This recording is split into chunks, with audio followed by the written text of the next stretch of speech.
Movie की शुरुआत में हम देखते हैं कि सिसिलिया अपने बॉयफ्रेंड के साथ सो रही थी जिसका नाम एड्रिन था। एड्रिन एक ऑप्टिक्स इंजीनियर था और वो बहुत अमीर था। उसने सिसिलिया को अपने आलीशान घर में कैद करके रखा था। एड्रिन सिसिलिया को अपने बच्चे की मां बनाना चाहता था, लेकिन सिसिलिया कॉन्ट्रासेप्टिव पिल्स खा लेती थी, इसलिए वो अभी तक प्रेग्नेंट नहीं हुई है। उसी रात सिसिलिया ने एड्रिन को नींद की गोली दे दी थी और वहां से भागने की कोशिश करने लगती है। तभी उनका कुत्ता वहां आ जाता है और अलार्म भी बजने लगता है, लेकिन सिसिलिया जैसे ही दीवार के उस पार आती है तभी घर के लाइट जल जाता है और एड्रिन को पता चल जाता है कि सिसिलिया घर पर नहीं है। उसी वक्त सिसिलिया को रोड में उसकी बहन कार में दिखाई देता है और जैसे ही सिसिलिया कार में बैठती है वहां एड्रिन आ जाता है और उसका गला पकड़ लेती है, लेकिन उसकी बहन गाड़ी चलाकर उन दोनों को वहां से बचा लेती है। लेकिन जो दवाई एड्रिन को सिसिलिया ने दी थी उसका डिब्बा वही छूट जाता है। सिसिलिया अब अपने दोस्त के घर छिपकर बैठी थी जिसका नाम जेम्स था।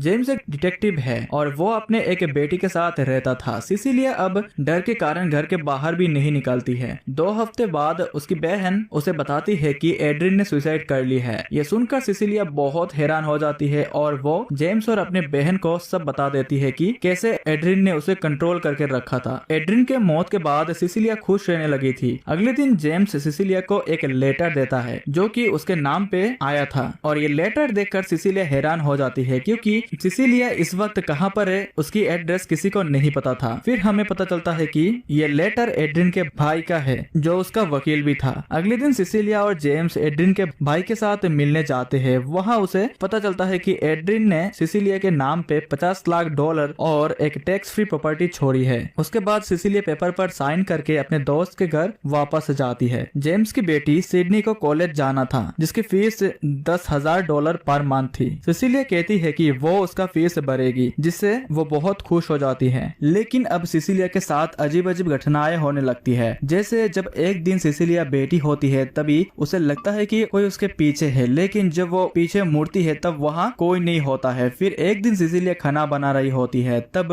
पैन में अपने आप आग लग जाता है और जब सिडनी और सिसिलिया सो रही होती है तब कोई सिसिलिया के बेड शीट धीरे धीरे खींचता है और फ्लैश चमकने की आवाज आती है। सिसिलिया उठ जाती है और देखती है कि वहाँ कोई नहीं, लेकिन उसे वहाँ एक हिलती हुई कुर्सी दिखाई देता है जिस पर वो बेडशीट डाल देती है, लेकिन वहाँ भी कोई नहीं होता। अब सिसिलिया बेडशीट वापस ले आती है लेकिन बेडशीट में कोई इनविजिबल आदमी खड़ा होता है जिसका पैर के निशान बेडशीट में दिखाई देता है और वह धीरे धीरे सिसिलिया के पास आ रहा था, लेकिन सिसिलिया जोर से चिल्लाने लगती है, इसीलिए सिडनी और जेम्स वहाँ आ जाते हैं। फिर सिसिलिया जेम्स को बताती है कि वहाँ पर कोई था, लेकिन जेम्स उसके बात का विश्वास नहीं करता और उसे कहता है कि ये उसका वहम है और उसे आराम करना चाहिए। अगले दिन सिसिलिया इंटरव्यू के लिए जाती है लेकिन वहाँ पर वो बेहोश हो जाती है और उसे हॉस्पिटल ले जाया जाता है जहाँ उसका ब्लड टेस्ट होता है और जब वो घर में आती है तब उसे डॉक्टर बताते हैं कि उसकी हालत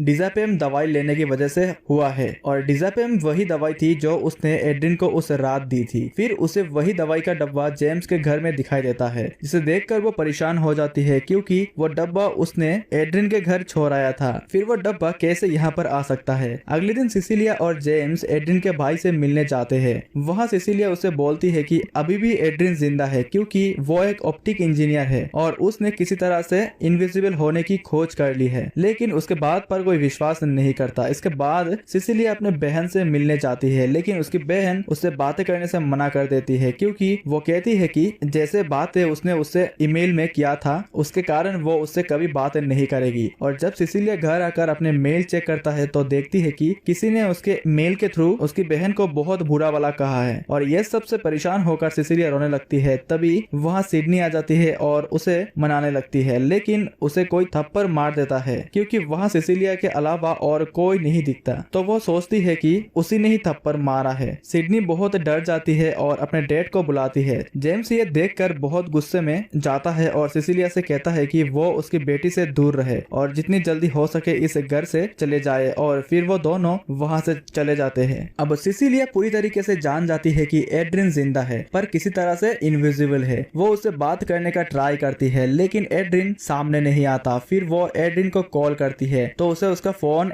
अटारी में मिलता है। उसके फोन में वो देखती है कि उसमें उसका बहुत सारा फोटो था और उसी में एक मैसेज भी आया था कि सरप्राइज, जिससे वो समझ जाती है कि एड्रिन आसपास ही है और इसके बाद सिसिलिया एटारी के लेडर में पेंट गिरा देती है, जिससे एक इनविजिबल आदमी दिखाई देने लगता है। अब सिसिलिया चाकू लेकर उसके पीछा करते हुए किचन में आती है। वहाँ देखती है कि नल खुला हुआ था और वो पेंट फैला हुआ था, जिसका मतलब वो एक बार फिर इनविजिबल हो गया था। अब वो सिसिलिया पे हमला करने लगता है, लेकिन सिसिलिया जैसे तैसे वहाँ से भाग निकलती है और एक कैब बुक करके सीधा एड्रिन के आलीशान घर में चली जाती है। वो वहाँ उस लैब में जाती है जहाँ एड्रिन इनविजिबल होने का रिसर्च किया करता था, और जब वो एक अजीब से मिरर को टच करती है तो उसे एक स्विच दिखाई देता है जो कि कुछ देर पहले इनविजिबल था। तभी उसे कुत्ते की भौंकने की आवाज सुनाई देती है और सिसिलिया समझ जाती है कि एड्रिन वहां आ चुका है और वह जल्दी से उस स्विच को लेकर एक क्लोजेट में छुपा देती है। लेकिन एड्रिन उसे देख लेता है और उस पर हमला करने वाला होता है, लेकिन उसका कुत्ता उसके सामने आ जाता है,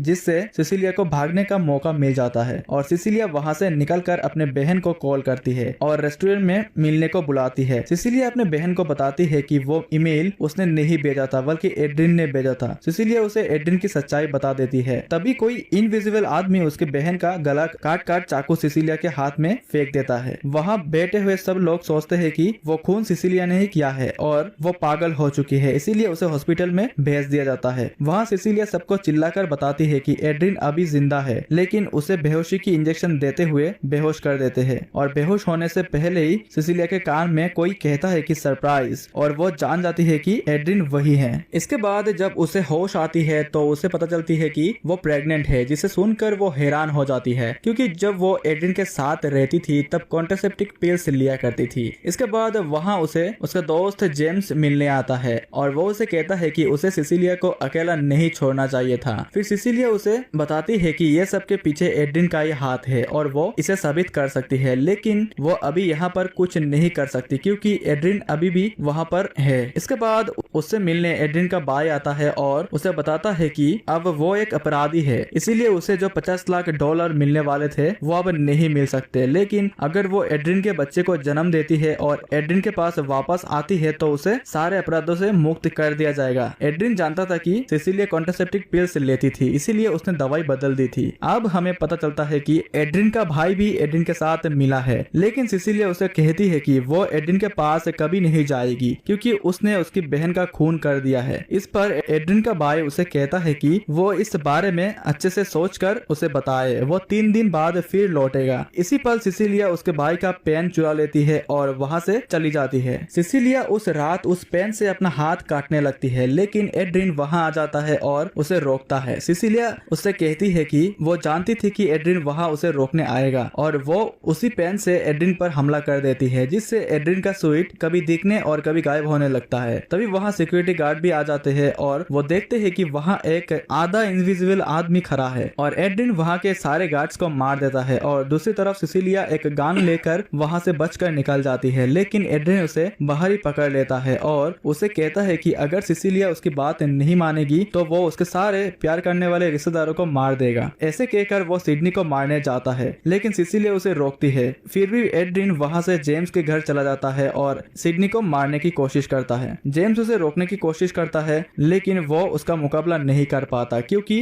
एड्रिन इनविजिबल था। एड्रिन जेम्स को मारने ही वाला होता है कि तभी वहाँ सिसिलिया आ जाती है और उस पर फायर एक्सटिंग्विशर स्प्रे कर देती है, जिससे एड्रिन दिखने लगता है और सिसिलिया उस पर गोली चला देती है और एड्रिन मर जाता है। लेकिन जब वो उसका स्विच खोलकर देखती है तो उसमें एड्रिन नहीं बल्कि एड्रिन का भाई था, मतलब एड्रिन अभी भी जिंदा है। लेकिन अब जेम्स को सभी सच्चाई पता चल गया था, इसीलिए वो एड्रिन के घर जाता है। वहाँ उन्हें एड्रिन घर के बेसमेंट में बंधा हुआ मिलता है और वो उन लोगों से कहता है कि उसके भाई ने ही उसे बांधकर स्विच का इस्तेमाल किया है, जिसे अब एड्रिन कानून के नजरों में बेगुनाह साबित हो जाता है और सारे अपराध उसके भाई के खिलाफ हो जाता है। सिसिलिया जेम्स को बताती है कि वो जानती है कि हकीकत में सारे खून एड्रिन ने ही किया है, इसीलिए वो एड्रिन को कॉल करती है और उसे मिलने उसके घर जाती है और उसने अपने कपड़ों में एक टेप रिकॉर्डर भी छिपा लेती है ताकि उनकी सारी बातें जेम्स सुन सके। एड्रिन सिसिलिया से मिलकर उसे माफी मांगता है और कहता है कि वो बदल चुका है और सिसिलिया उसे कहती है कि अगर वो चाहता है कि वो उसके पास वापस आ जाए तो और उसके बच्चे की माँ बन जाए तो उसे अपने सारे सच्चाई कबूल करना होगा। लेकिन एड्रिन बार बार कहता है कि ये सब उसके भाई टॉम ने किया था और ये सब सुनकर सिसिलिया रोने लगती है। फिर एक पास आता है और उसे उसी आवाज में कहता है जिस आवाज में वो इनविजिबल होने पर कहता था सरप्राइज, जिसे सुनकर सिसिलिया को कंफर्म हो जाता है कि एड्रिन ने ही उसी की बहन को मारा था। फिर सिसिलिया वहां से उठकर बाथरूम चली जाती है और इधर हम देखते हैं कि एड्रिन अपने हाथों से अपना गला काट लेता है। सिसिलिया वापस आकर देखती है कि एड्रिन जमीन पर पड़ा होता है और वह पुलिस को कॉल करती है और कैमरे में ये सब रिकॉर्ड हो जाता है। फिर वो एड्रिन के पास बैठ जाती है और मुस्कुराते हुए कहती है कि सरप्राइज। इसके बाद एड्रिन की मौत हो जाती है और सिसिलिया वहां से बाहर निकाली रही होती है कि तभी वहां जेम्स आ जाता है और वह जेम्स को कहती है कि एड्रिन ने खुदकुशी कर ली है और कैमरे में सब रिकॉर्ड हो गया है, वहां से उसे सबूत मिल जाएंगे। सिसिलिया के हाथों में एक बैग होता है जिसमें इनविजिबल होने वाला सूट रखा था। दरअसल जब से सिसिलिया बाथरूम में गई थी तो इनविजिबल सूट पहनकर वापस आ गई थी और एड्रिन के हाथों उसी का गला काट दी थी और ये वही सूट था जिसे सिसिलिया ने क्लोजेट पर छुपाया था जब वो एड्रिन के घर लैब में दोबारा गई थी। जेम्स उस सूट को देख लेता है लेकिन कुछ नहीं बोलता क्योंकि वो जानता था कि सिसिलिया की बहन का खून एड्रिन ने ही किया था और इस प्रकार सिसिलिया अपने बदला ले लेती है और इसी के साथ साथ ये मूवी यहाँ पर एंड हो जाता है। तो दोस्तों ये कहानी आप लोग कैसा लगा कमेंट पे जरूर बताना और वीडियो अच्छा लगे तो वीडियो को लाइक एंड आपके चैनल मूवी टीवी को सब्सक्राइब जरूर कीजिएगा।